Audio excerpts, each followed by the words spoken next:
this recipe we need 2 teaspoons of red chili powder, 1 tablespoon of coriander powder, 5 to 6 whole red chilies, 2 sprigs of curry leaves, 1 stick of cinnamon, 5 to 6 pods of cardamom, 1 teaspoon of fennel seeds, 1 teaspoon of turmeric powder, 2 teaspoons of virgin coconut oil and 1.5 cups of coconut milk, 2 large diced tomatoes, 3 cloves of minced garlic, 1 inch of minced ginger and 1 large onion. First, add a teaspoon of coconut oil, to which you will add the cardamom pods followed by cinnamon stick and then the fennel seeds, whole red chilies and onion. On that you can add crushed garlic, ginger and mix it well until it leaves its aroma.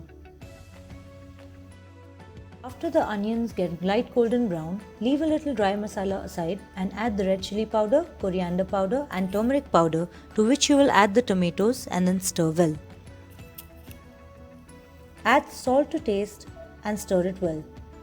Cover and cook this mixture for 7 minutes.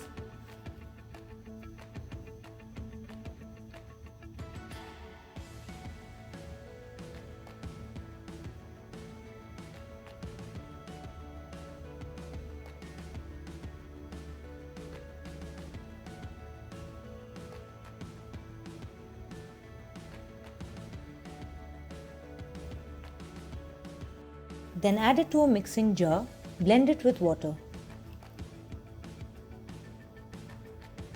In the same pan, add leftover coconut oil followed by whole red chilies and curry leaves.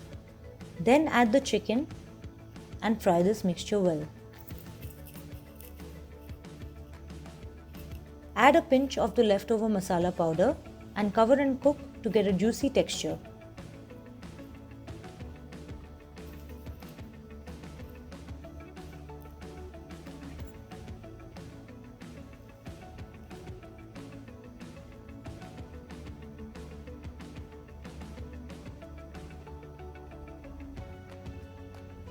Once this is done, you can add the paste from the blender and then mix it well. Cook it for another 5 minutes and then add coconut milk. Stir this in well. Cover and cook it for another 5 to 7 minutes and it's ready to serve. You can serve this with roti or rice.